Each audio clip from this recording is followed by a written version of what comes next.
Hey guys, it's Jsnow with another boss guide for Atal'Dazar Heroic mode. So this was filmed in OBS Studio, so I'm still messing around in OBS Studio, so there might be some errors with the recording, but hopefully it comes out as smooth as possible. So the first boss is Priestess Alun'za.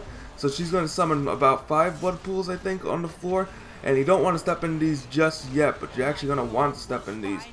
So she summons an ad that sucks out the blood pools. You need to kill that ad, otherwise you're gonna not have enough blood pools to stand in. So you want to kill that ad immediately, so it's there to decide the the mob actually sucked up a blood pool. So what she's gonna use is transfusion. So transfusion means she's gonna gain health from all 5 of you. So the more people in a blood pool, the better, because then it negates the healing and does damage to her. But if you don't have at least 2 people get into the blood pool, then she's gonna actually overheal herself, so it's going to be very annoying and just make the fight a lot longer.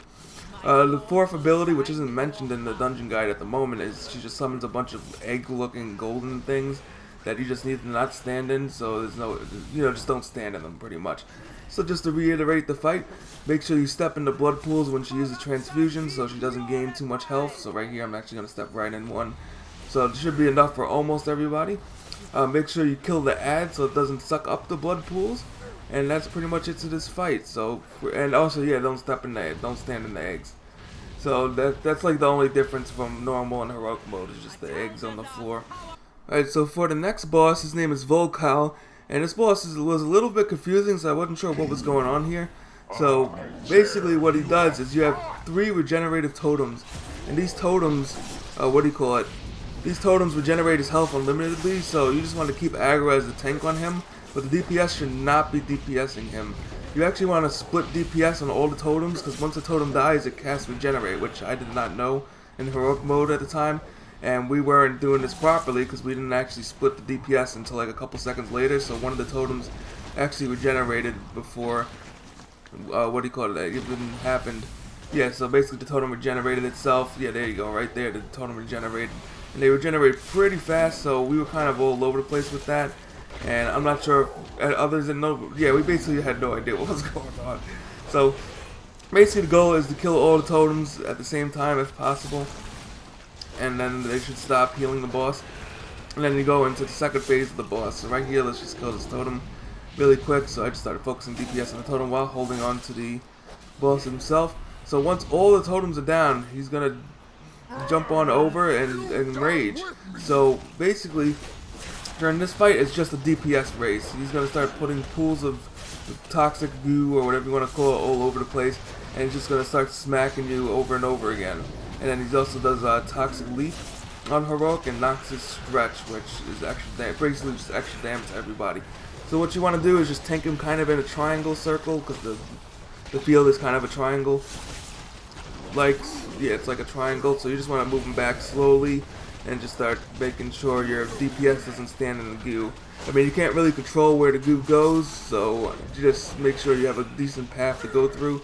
As of course, some of the goo is going to go right below him, and then the rest just goes randomly throughout the map. But otherwise, pretty easy fight, just DPS and gear check pretty much. And, it's kind of fun. I mean, the totem part was kind of really annoying, so definitely got to work on that totem thing. But if you split your DPS, you should do pretty decent. So I actually got an upgrade here, so I was like, yay, an upgrade. Alright, so the next one is Resin. So there's one ability here that does not seem to happen on the beta, which is Bone Quake, which basically he resurrects all the bones on the floor, but we'll get into that in a second. So what this boss does is he's pretty tough. I think he's the toughest boss in this place. So what you want to do is you want to tank him next to the pillar, but not too close to the pillar, because he'll cast Terrifying Visage, which will cause everybody to get feared. And if you get feared, you're going to step on bones. If you step on bones, which is the purple things, you're going to summon ads. So really bad thing. Also, if the boss steps on bones, he will also create the bone things, which right there I don't think was working on the beta, so he's technically supposed to be picking up bone. Yeah, he's supposed to be resurrecting bone raptors by stepping on things. So just make sure you don't tank him on top of it. And then the last ability, which isn't working, is Bone Quake, which basically he does an AoE attack at 50%, which will summon any bones that are near him and resurrect them. So that's pretty much it. to this fight. So just make sure, to reiterate everything, make sure you tank him near a pillar, but at a good angle so you can go behind it. Oh, and I forgot the last ability, Devour. Yes, he will target a random person and start running towards him, and you will get devoured, just like that. It doesn't seem to kill you, but if you're a DPS, it probably will kill you. So if you get devoured, just make sure you run away. So just make sure you don't step on the bones, keep them towards a pillar, and you should be good to go. I mean, it's a self-explanatory fight. So on to the next and last fight is Yazma. So Yazma is a really easy fight. All you gotta do is don't step on the spiders, pretty much. And don't stand near him when you get the Soul Rend. So the two attacks, the most important one is Soul Rend, because it's gonna put a debuff on you. Actually, yeah, it's Soul Rend. So if you get an arrow above your head, you need to stand away from the boss, because you're gonna have to kill a shadow version of yourself.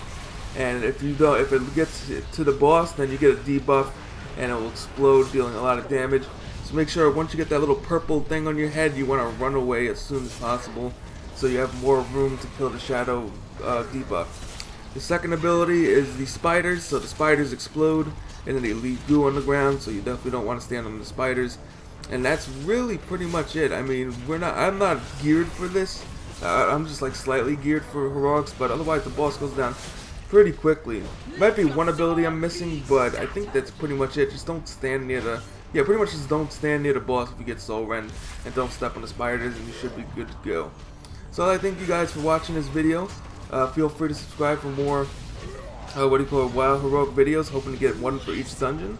And if this video helped you out in any way, shape, or form, please hit the like button, as that helps out a lot. So thanks for watching, and I'll see you guys next time.